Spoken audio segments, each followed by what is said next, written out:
The movie opens with Julia and her family aboard a boat, on a trip to celebrate their son Ben's birthday. The mood is joyful as they enjoy the scenic journey. Julia announces that she's going for a swim, and as she enters the water, she begins to feel an unusual sensation pulling at her. She initially brushes it off, but when she dives under, everything seems normal, so she relaxes and continues swimming. However, suddenly, the water pulls her back with a powerful force, dragging her away from the boat. Panicking, she struggles to swim back, but the current is too strong. Tom hears her cries, sees her in distress, and quickly maneuvers the boat toward her. He jumps into the water and rescues her just in time. On the boat, Julia explains that she felt something strange pulling her but couldn't identify it. Tom, concerned, gifts her a token and advises everyone to notify him before swimming and to stay close to the boat, as the ocean can be dangerous and unpredictable. That evening, they celebrate Ben's birthday with gifts. Tom gives Ben a laptop while Cassie hands him a scary mask for Halloween. Julia presents Ben with a bracelet, claiming it brings good luck. Later, Cassie complains to her boyfriend Adam about how dull the trip is, wishing it would end so they could return to the city. Suddenly, ominous clouds form in the sky behind Adam, leaving him perplexed. Just as he wonders what caused them, the connection cuts off, and Cassie is left unable to reconnect. She shares what happened with the others, but soon they hear a strange sound surrounding them. Everyone gathers on the deck, turning on their flashlights, and is shocked to see a pod of whales nearby. One whale even appears to pass beneath the boat. After it moves away, Tom decides to inspect the hull of the boat for any damage caused by the whale. Upon returning to the surface, Tom reveals that one of the ship's propellers is broken, and the others are severely damaged. He explains that he felt a massive body moving behind him underwater, but when he turned to investigate, he was struck by the propeller, preventing him from identifying the creature. Julia tends to Tom's wound and asks if he can repair the propellers, but he admits it's a difficult task, and they'll need help. Meanwhile, Cassie climbs to the highest point of the boat to get a signal on her phone and contact Adam, but her attempts fail. Julia tries to use the walkie-talkie to call for help, but there's no response. Tom attempts to start the boat, but it refuses to move, so he takes the walkie-talkie from Julia and tries calling again, but with no success. He reassures Julia, explaining that they have enough food and water for 4 days and that they are in a shipping route, although no ships are expected to pass by for several days. As they talk, the radar detects an incoming object, causing panic. On deck, they are stunned when a burning object falls from the sky and lands in the water near the boat. A tremor shakes the boat and Tom tries to move it to escape, but the engine fails. He opens the engine room door and discovers it's on fire. A violent storm suddenly erupts, and everyone rushes to secure the boat, closing all windows and doors. The boat shakes violently, and Tom falls, injuring himself. The group tends to him, and although his injury is minor, he quickly recovers, gathering life jackets for everyone. But soon they all begin to feel unwell. Julia begins bleeding from her nose, Cassie collapses, and Tom experiences a shock in his brain. The next morning, the family awakens to find the boat destroyed, and to their horror, they realize the ocean has mysteriously disappeared. The boat is now stranded on a hill, surrounded by mountains. In disbelief, Cassie tries to call for help again, but her phone still fails to get a signal. Ben asks Tom what their next step is, and Tom assures him that there must be others nearby, and he will continue trying to make contact. Ben expresses his trust in his father, believing that every problem has a solution. But as Tom checks his compass, he realizes something is horribly wrong. The north now points south, and the south points north. Tom reveals that the poles have reversed, a rare event that last occurred over 700,000 years ago. Ben asks about the ocean's whereabouts, and Tom explains that it has shifted inland, likely drowning all the cities it once covered. Cassie is devastated, fearing that Adam may be dead. She retreats into the boat, sobbing, but Julia follows to comfort her. Meanwhile, Ben ties birthday balloons to a string and lets them float into the sky, hoping someone will see them and come to their aid. Tom, meanwhile, manages to get the radio working and begins sending distress signals. Finally, someone responds, now Juan, an oceanographer aboard a submarine. Tom introduces himself as an oceanographer with his wife Julia working as a doctor, and they begin to exchange information, hoping for a way out of their perilous situation. If anyone is injured, Now assures Tom that he can treat them. But he reveals that his colleagues have died, and he is unharmed. However, he warns them about the dangers of their situation. He explains that the magnetic poles of the Earth have reversed, but there are signs that they will return to their original positions within a week. Now urges Tom and his family to move to a higher location and settle there for safety, as when the sea returns, it will come back with new strength and pose a significant danger to their lives. Tom and Julia, now fearful for their children's safety, ask Now for advice. Now offers them a place to hide in his submarine, claiming it is the safest option. However, he informs them that the submarine only has room for 2 people, so he suggests taking Cassie with him. After a brief discussion, Now agrees to help and gives them the coordinates of his location. Tom realizes that the distance to Now will take them 3 days by foot. Now reassures them, saying he will stay by the radio to assist if needed.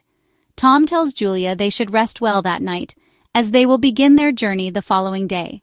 The next day, just as they prepare to move, Tom spots a man approaching with a dog. He quickly grabs a bottle of water to offer to him. Julia notices and follows behind Tom. When Tom reaches the stranger, he gives him the water, but the man suddenly strikes Tom with the bottle, knocking him to the ground. Julia rushes to help, but the man, armed with a primitive spear, kills Tom. In panic, Julia tries to escape but is struck by the spear, which grazes her shoulder. Injured, she manages to get back to the boat, where Cassie and Ben help her inside. Julia quickly hides them from the stranger, giving Cassie a signal gun for protection if anything happens to her. Julia then tends to her wound and grabs a knife for defense. The stranger arrives at the boat and starts searching for food. He seems intent on taking everything for himself, as he eats the provisions and continues searching. Julia quietly slips out of the boat through a hole in the hull to avoid being spotted. However, the dog sees her and attacks, knocking her to the ground. Julia fights back, stabbing the dog, which dies. The stranger, now on the deck, is momentarily distracted by the death of his dog. Julia uses this opportunity to sneak back into the boat, but the man attacks her again, knocking her down and strangling her. Just as she is about to lose consciousness, Cassie appears and shoots the man with the signal gun, knocking him to the ground. A fire suddenly breaks out on the boat, forcing Julia, Ben, and Cassie to abandon ship. They escape, leaving behind as much food and water as they can carry. With Julia gone, Tom's family is devastated.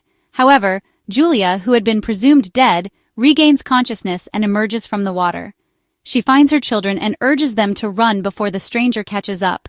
They flee, but soon Julia realizes Ben is exhausted and insists they stop for a rest. As she gives him water, she discovers the bottle is empty. Cassie confesses that she forgot to close the bottle, causing Julia to lose her temper. Frustrated, Julia scolds her, worried that they might die without water. Cassie, feeling helpless, responds that they are likely doomed anyway.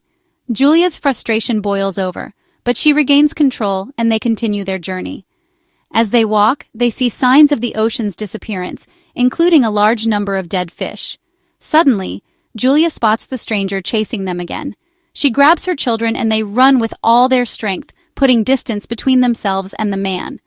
After a while, Julia notices Ben is too tired to continue. She stops to rest, but when she realizes the water is gone, Cassie admits she made a mistake with the bottle. Julia snaps, angry at the situation, but Cassie explains her despair. Despite their disagreements, they press on until they come across a plane. Julia opens the door, and they climb inside, seeking shelter. Inside the plane, Julia gives her children food and urges them to eat and sleep. While they settle in, Cassie notices Julia holding a photo of Tom, her late husband. Julia becomes emotional, reflecting on the first time she met Tom. She shares with Cassie how she was 22 years old and working at a hospital when Tom first saw her. He had come to visit a colleague who was injured, and from that moment, he admired her. 2 days later, he surprised her with roses outside the hospital, and they began to grow close. Eventually, Tom invited her on a work trip, insisting she come along. Though it was a difficult decision for Julia, Tom reassured her that every problem has a solution. They fall asleep, exhausted from their journey. The next morning, Cassie wakes up to shower, but the stranger appears and attempts to kill her. Julia, armed with a knife, sneaks up behind him and stabs him, killing him. With the danger gone, they prepare to continue their journey, but they soon face another challenge. Julia's watch alerts her that they are still being hunted, and they are not yet safe from the threats around them. After walking for what felt like hours, Julia and her children were exhausted. The strain was evident in their slow steps, and they could feel the weight of the journey pressing down on them. At one point, Julia noticed a strange sensation in her chest, a tightness that made her pause and catch her breath. It was possible that the strain of everything was beginning to take its toll on her health. She moved slowly, grimacing in pain with each step, but Cassie was by her side, helping her as best as she could. Eventually, Julia collapsed onto a nearby chair, her body feeling like it was giving in to the exhaustion. Cassie, worried about her mother's condition, helped her sit up, wiping away her sweat. Julia tried to reassure her, but it was clear that her strength was fading. She had been pushing herself and her family too hard for too long. As they rested, Julia glanced at her watch, noting the time. The journey was far from over, and they couldn't afford to rest for long. The conditions were becoming increasingly difficult, and the storm seemed to be drawing nearer. She knew they had to move quickly, but she also had to listen to her body. They couldn't risk pushing too hard, not with the dangers that lay ahead. The sound of distant voices suddenly caught Julia's attention. She stood up, signaling to Cassie to stay low. They couldn't afford to attract attention. They heard footsteps approaching, and a group of men appeared from around the corner. These men looked desperate, their faces marked by fear and hunger. They were looking for food and supplies, and they seemed willing to do anything to get what they needed. The men started to approach, but Julia quickly ordered Cassie and the children to move. They climbed onto the nearest container to hide. The large containers stacked around them were a temporary refuge, but it wouldn't last long. As they climbed, the men began shouting, calling out to them, but Julia and her family stayed silent, hoping the men wouldn't notice them. Meanwhile, the men continued to search, unaware that Julia and her children were just a few feet away. They found a few containers, but most of them were locked. Julia's heart raced as she watched them, praying they wouldn't stumble upon the one they were hiding behind. She knew they couldn't stay there for long, but there was no other choice. Suddenly, the sound of crabs scuttling across the ground broke the silence. The crabs began to crawl through a small opening in the container, pushing against the workers who were inside. There were too many of them, and soon the workers were overwhelmed, their screams echoing through the air.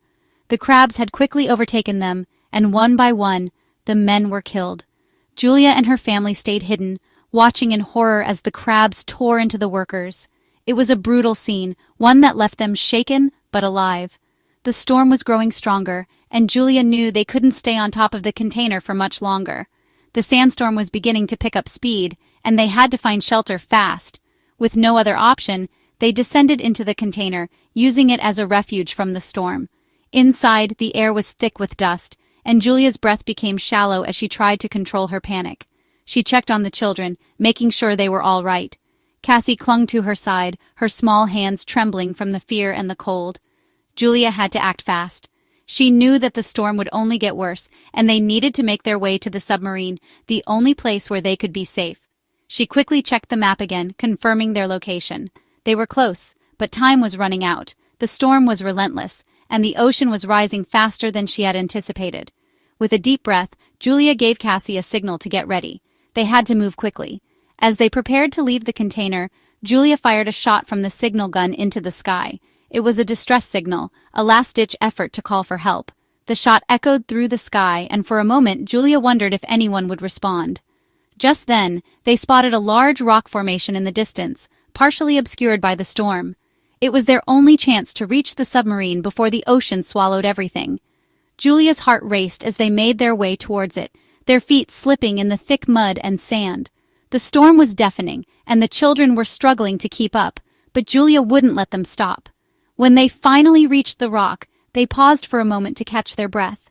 Julia looked around, trying to get her bearings, but the storm was too fierce. The snow was falling heavily now, and her children were covered in it, shivering from the cold.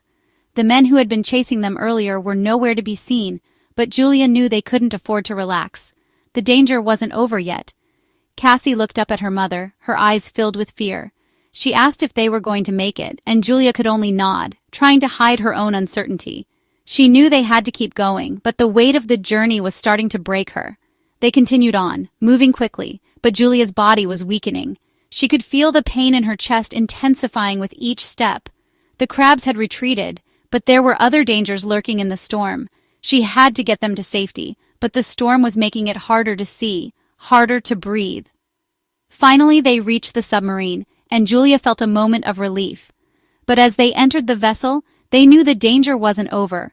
The pressure of the storm was building, and the submarine would soon be their only protection from the world outside. Inside the submarine, Julia and her children huddled together, trying to stay warm. The storm raged on, but they were safe for now. The journey had taken its toll on them, but they had survived.